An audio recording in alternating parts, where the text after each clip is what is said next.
سنو سنو اللہ کا کلام کیا کہتا ہے، اٹھو اٹھو قرآن کا پیغام کیا کہتا ہے، سنو سنو اللہ کے فضل اور اس کی توفیق سے انشاءاللہ آج سورہ فاتحہ کی تفسیر مکمل اور کمپلیٹ ہو جائے گی۔ ایک بات یہ ذہن میں رکھیے گا،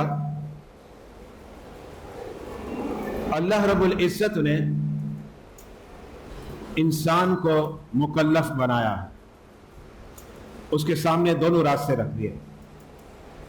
ایک راستے کا نام ہے صراط مستقیم،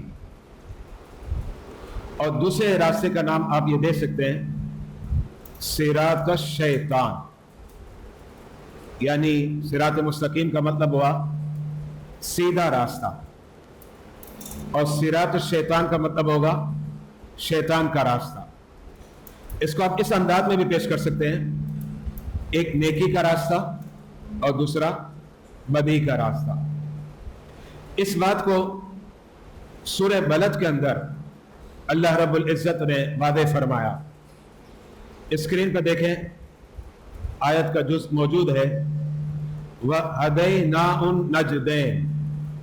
اس کا مطلب یہی ہے، اور ہم نے انسان کے سامنے دونوں راستے رکھ دیے، دونوں وے ہیں۔ ایک وے وہی نیکی کا راستہ ہے اور دوسرا بدی کا راستہ ہے۔ اب جب دونوں راستے ہمارے سامنے آ گئے اور رب نے ہمیں طاقت دے دی کہ اب تم اپنی طاقت سے راستے کا انتخاب کرو، راستے کو چوز کرو، تو پھر اللہ رب العزت نے اپنے بندے کو کہا اس انداز میں دعا کرو، اہدنا الصراط المستقیم، ہم کو سیدھا راستہ دکھا اور چلا۔ اس کی ساری وضاحت میں کر چکا ہوں۔ اس کا مطلب ہے کہ دو وے تھے، دو راستے تھے، لیکن ان دو راستوں میں سے ایک جو راستہ تھا نیکی کا، اللہ رب العزت نے اس بات کو کلیئر کر دیا اور وعدے کر دیا کہ میری بارگاہ سے نیکی کا جو راستہ ہے صراط مستقیم وہ مانگو۔ اچھا، اب یہاں ایک بات ذہن میں رکھیے گا، نیکی کا راستہ کون سا ہے، یعنی جسے آپ کہتے ہیں صراط مستقیم۔ صراط مستقیم کیا ہے؟ آگے خود اللہ رب العزت نے اس بات کو واضح کیا کہ صراط مستقیم کیا ہے؟ صراط الذین انعمت علیہم غیر المغضوب علیہم ولا الضالین، یہ ہے صراط مستقیم۔ اچھا، اب یہ جو صراط مستقیم ہے، اس میں جو الفاظ یوز ہوئے ہیں، میں پہلے آپ کے سامنے اس کا لفظی ترجمہ پیش کرتا ہوں، پھر مزید وضاحت کروں گا۔ پہلا لفظ وہ صراط ہے، صراط کا معنی راستہ، وے۔ دوسرا لفظ ہے الذین، اس کا معنی ہے ان لوگوں کا۔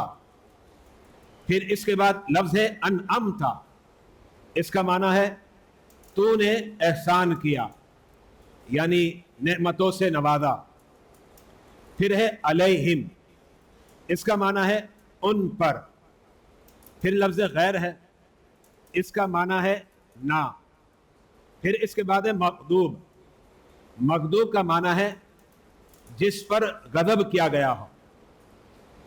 علیہم، ان پر، واو کا معنی اور ہے۔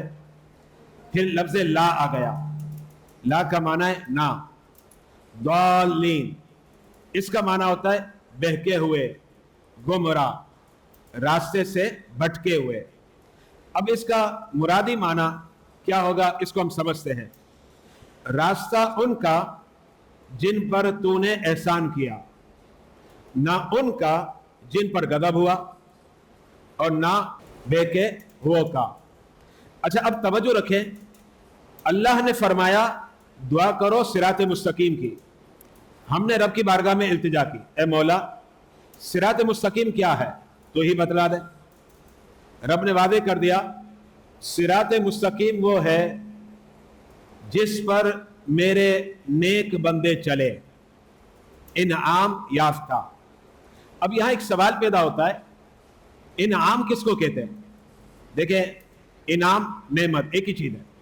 ہم کبھی اسے انعام کہتے ہیں، کبھی ہم اسے نعمت کہتے ہیں، ایک ہی چیز. کیونکہ جو انعام ہے وہی نعمت ہے، اور جو نعمت ہے وہی انعام ہے، اس میں کوئی فرق نہیں ہے. تو اب نعمت کیا ہے مجھے بتائیں.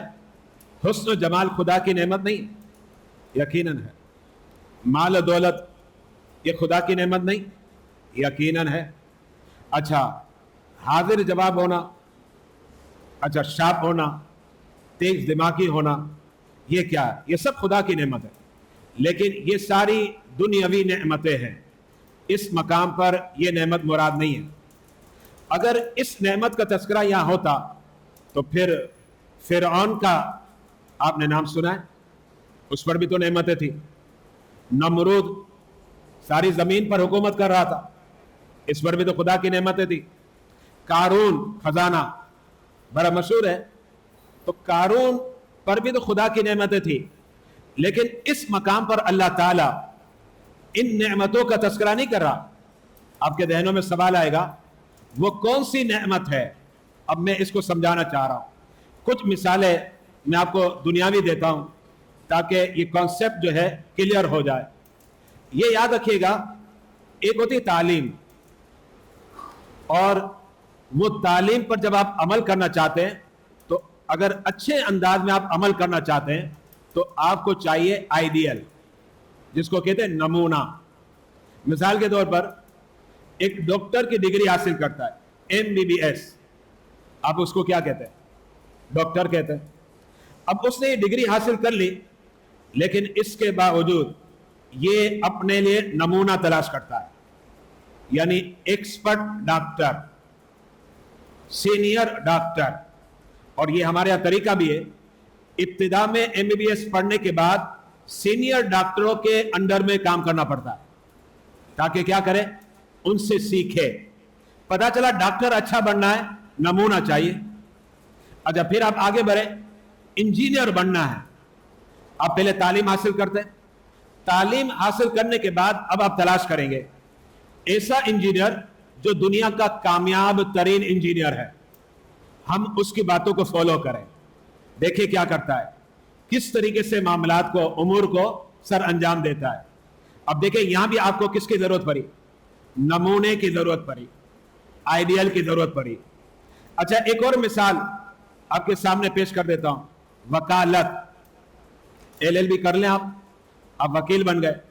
لیکن چھوٹا وکیل جو ہے نا بڑے وکیل کے انڈر میں رہتا ہے. کیوں؟